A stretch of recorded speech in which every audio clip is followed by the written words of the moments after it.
આજરોજ તારીખ 4 ફેબ્રુઆરીના રોજ સવારે વડનગર તાલુકાના સિપોર ગામે મહંત દેવગિરી મહારાજ દ્વારા વારાહી માતાના મંદિરે 20મો પાટોત્સવ આયોજિત કરવામાં આવ્યો હતો, જેમાં અનેક સંતો મહંતોએ ખાસ હાજરી આપી હતી। દિવસે ડીજેના તાલે ભવ્ય શોભાયાત્રા નીકળી હતી, જેમાં મોટી સંખ્યામાં ભક્તો જોડાયા। પાટોત્સવમાં ગામ સમસ્તનો ભોજન પ્રસાદનું આયોજન કરાયું હતું, તેમજ રાત્રિના સમયે સંતવાણીનું પણ ભવ્ય આયોજન કરાયું હતું, જેમાં લોક સાહિત્યકાર અને ભજનીક જશુભાઈ બારોટ દ્વારા શ્રોતાઓને સંતવાણીનું શ્રવણ કરાવવામાં આવ્યું હતું ને હાજર સંતો મહંતોએ પણ અમૃતવાણી પીરસી હતી। आपको आज विश्व पाटोत्सव वाराही माता जी का है, क्या कहेंगे बाबू?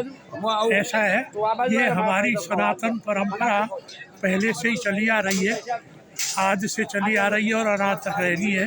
फिर भी हमारे अखाड़ाओं का निर्माण 1860 में हुआ था, तो ये देवगिरी भी हमारे अखाड़े का एक मेंबर है, पूरा अखाड़े का सदस्य है।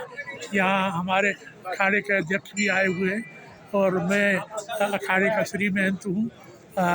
तो ये इस तरह से जो पाठोत्सव क्यों मनाया जाता है उसका कारण है, जब प्रतिष्ठा होती है तो प्रतिष्ठा होने के बाद में ऐसा ही नहीं है कि सिर्फ आप प्रतिष्ठा करके भूल जाओ।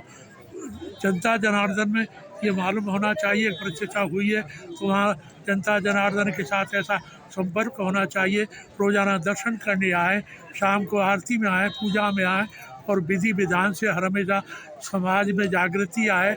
जब तक जागृति नहीं आएगी, जब तक कि समाज को इस तरह से, तो ये समाज को एकजुट करने के लिए और जनता जनार्दन को इकट्ठा करने के लिए इस तरह से पाठोत्सव उजवाया जाता है। बहुत बहुत धन्यवाद। और कौ तो बोलूँ एक आध कलाक।